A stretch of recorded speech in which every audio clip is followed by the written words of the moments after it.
तो summer camps बच्चों की तख्लीकी सलाहियतों को निखारने के लिए कितने ज़रूरी होते हैं, और जो बच्चे समर कैंप्स नहीं ज्वाइन करते हैं उन बच्चों को वालिदैन घर में ही कौन कौन सी एक्टिविटीज़ करवा सकते हैं, किस तरह उनका जो वक्त है उसको प्रोडक्टिवली यूज़ कर सकते हैं। इस पर आज हम बात करेंगे। हमारे साथ इस वक्त मौजूद है शान से दाऊद हैं जो कि एजुकेशनिस्ट हैं। शान से आपको वेलकम कहती हूँ। जागो लाहौर में कैसी हैं आप? Thank you so very much for having me here. मैं बिल्कुल ठीक ठाक। मुनीबा आप बताइए आप कैसे? मैं भी बिल्कुल ठीक ठाक। शान से बच्चों की छुट्टियां होने वाली हैं क्योंकि बहुत से बच्चे हैं अभी, उनके न्यू सेशन भी स्टार्ट हो गए, यहाँ पे फाइनल एग्जाम्स चल रहे हैं। उसके बाद जैसे ही गर्मी बढ़नी है बच्चों ने छुट्टियां जो हो जानी है और उन्होंने घर रहना। समर कैंप्स के बारे में सबसे पहले हमने बात करनी है कि समर कैंप्स की कितनी ज़रूरत है अगर अब देखा जाए तो।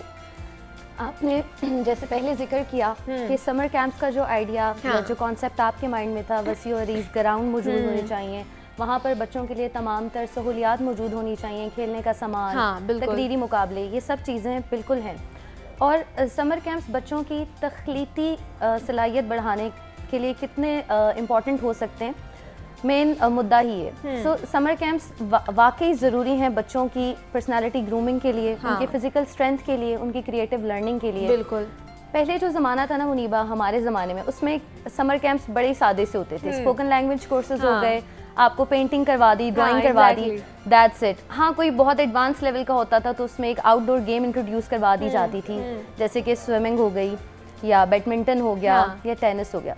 लेकिन अब जो ज़माना आ चुका है दौर जदीद में, जब हम मॉडर्न सब्जेक्ट्स की बात करते हैं, अब फैशन आईटी का है, अब रोबोटिक्स है, अब स्टेम है, अब बच्चे भी बहुत तेज़ हो चुके हैं। जैसे जैसे ज़माना आगे जा रहा है बच्चों को भी ये एडवांस सब्जेक्ट्स के साथ अपने आप को फेमिलियर करवाना बहुत ज़रूरी है। तो अब के जो समर कैंप्स हैं वो तो बिल्कुल ही मुख्तलिफ हैं। अच्छा। अपनी नौयत के वो बन चुके हैं। जैसे अब रोबोटिक्स किट्स अवेलेबल हैं, पूरी पूरी किट्स मौजूद होती हैं। आपने जैसे बोला कि जो बच्चे स्कूल नहीं जा सकते वो वालिदैन के साथ कैसे क्वालिटी टाइम स्पेंड कर सकते हैं। बिल्कुल ऐसे ही है। तो इसका एक प्रो तो ये है, एक प्लस पॉइंट ये है कि वालिदैन अपने बच्चों के साथ क्वालिटी टाइम स्पेंड करना भी चाहते हैं और उनकी एक अच्छी बॉन्डिंग भी बन जाती है।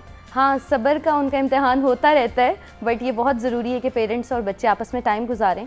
तो उसके लिए रोबोटिक किट्स मौजूद हैं। अगर आप ऑनलाइन जाएं तो वो किट्स अवेलेबल हैं, उसमें पूरी इंस्ट्रक्शन गाइड है, उसके साथ उसका मेन्यू है कि आपने उसको कैसे इस्तेमाल करना है और बच्चों को क्या सिखाना है। सही। एक्सपेरिमेंट किट्स मौजूद हैं, डिफरेंट साइंस एक्सपेरिमेंट किट्स मौजूद हैं।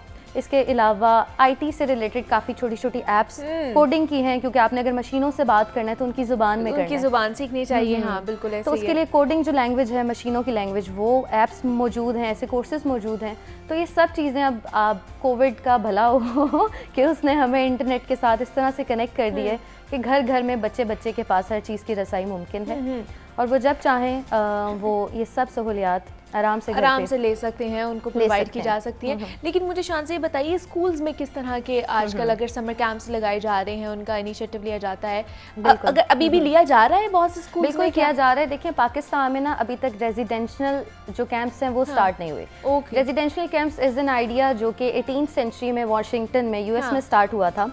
वो गनरी स्कूल था और वहाँ पर उनको ये लगता था कि हमारे बच्चे हमारी सकाफत से दूर हो रहे हैं, तो बच्चों के अंदर जो कल्चरल वैल्यूज़ इंड्यूस करनी है उनके लिए ये कैंप्स मुनक्किद किए गए और उनके क्रिएटिव लर्निंग के लिए। तो जैसे जैसे ये आइडिया डिफरेंट ममालिक में जाता गया, उस मुल्क के मुताबिक वो ढलता गया, मॉडिफाई होता गया। तो अब जैसे पाकिस्तान में ये रेजिडेंशियल कैंप्स का जो फैशन है या ये जो ट्रेंड है ये इतना मकबूल नहीं है, इतना सर्विस में नहीं है। हाँ जी, कुछ लोग हैं जो 3 डेज कैंप्स में बच्चों को भेज देते हैं। जैसे आपने कुछ कुछ होता है मैं देखा भी होगा, वो बड़े मज़े से अंजलि जा रही है समर कैंप में। तो ऐसा आइडिया यहाँ पे बहुत कम है, क्योंकि हमें भेजना चाहिए इंडिपेंडेंट लर्निंग के लिए, दैट इज़ फॉर श्योर। अब के जो समर कैंप स्कूल ऑफर कर रहे हैं उसमें बेसिक सब्जेक्ट्स होते हैं, समर वेकेशन टास्क कंप्लीशन होती है, फन लर्निंग होती है और बच्चों की वो सारी एक्टिविटीज़ जो आपको कन्वेंशनल और बोरिंग जो टीचिंग पेडागोजीज हैं उनसे दूर करने के लिए मौजूद हैं।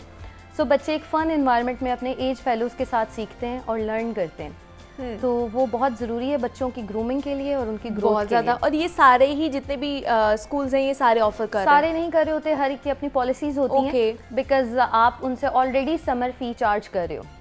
फिर कुछ स्कूल्स ऐसे होते हैं जिनका मोटिव होता है कि अब समर फीस भी हमारे पास आ गई है, तो बच्चे भी हैं, आपके क्लाइंट्स मौजूद हैं, तो आपको और फीस भी बटोरनी है, तो आप स्पेशल पैकेजेस बना देते हैं छोटे छोटे मुख्तलिफ नाम से। सही। उसमें फिर मजे की बात है मुनीबा, उसमें एज ग्रुप्स उन्होंने डिफाइन किए हैं। जैसे प्री लर्नर्स हैं, उनके लिए कौन सी एक्टिविटीज हैं, मोटर स्किल डेवलपमेंट है, उनका पूरा एक छोटी सी फौज तैयार हो जाती है 3 to 7 ईयर्स की। ठीक है। फिर थोड़े से बड़े बच्चे हैं, वो इंडिपेंडेंट लर्नर्स हो जाते हैं, उनके लिए डिफरेंट साइंस की, उसमें साइंस है, मैथ है, लिंग्विस्टिक्स है और रोबोटिक्स है, और इस तरह के एक सब्जेक्ट आप रख लेते हो जो कि पेरेंट्स का और बच्चों का इंटरेस्ट इंगेज करता है।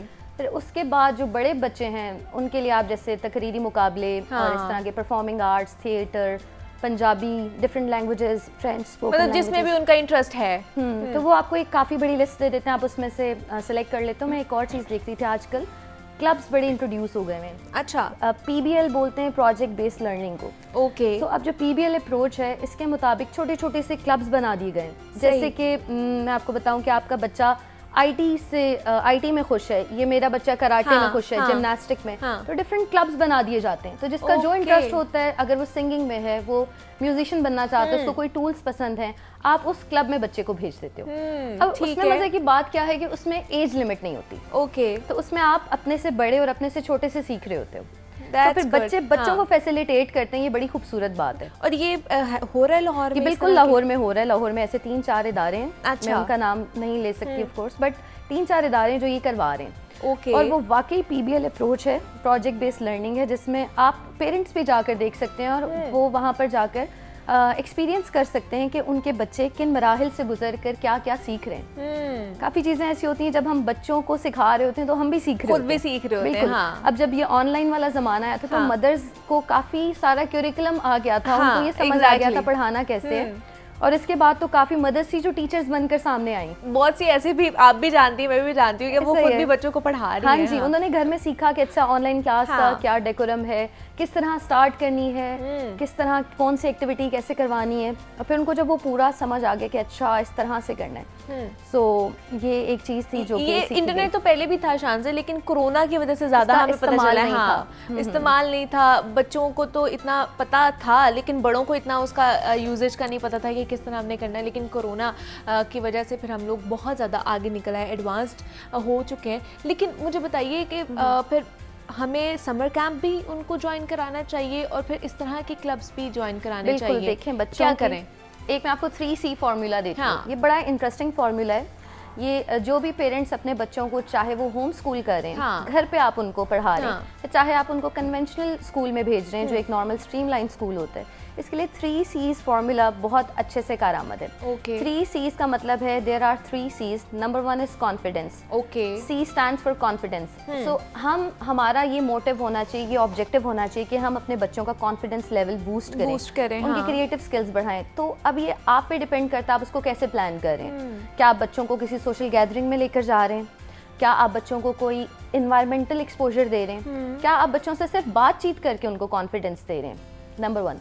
नंबर 2 आ जाती है कोलैबोरेशन। कोलैबोरेशन इज कि जब एक से ज़्यादा लोग आपस में बैठकर टीम वर्क करते हैं, तो उसमें आप देखें बर्दाश्त सीखता है इंसान, डिसिप्लिन सीखता है, काफ़ी सारी और ऐसी चीज़ें होती हैं जो हम अकेले बैठकर नहीं सीख सकते। Exactly, हर एक की पर्सनैलिटी मुख्तलिफ है। तो जब आप टीम वर्क में काम करते हैं, कोलैबोरेशन में वर्क करते हैं, तो फिर आप वो चीज़ें एक दूसरे से सीखते हैं। ये हमारे पास confidence, collaboration and creativity. Creativity is something जो बच्चे के अंदर है, सिर्फ आपने निकालनी है। किस तरह से निकालनी है, कितना कॉन्फिडेंस आप उसको देते हैं और बच्चा किस तरह से करता है। एक और इसमें मज़े की बात है, कुछ हमारे एजुकेशनिस्ट हैं जो कि इसके साथ एक और टर्म कम्युनिकेशन की भी लगाते हैं। वो एक बहुत बड़ा स्किल है और आना भी चाहिए।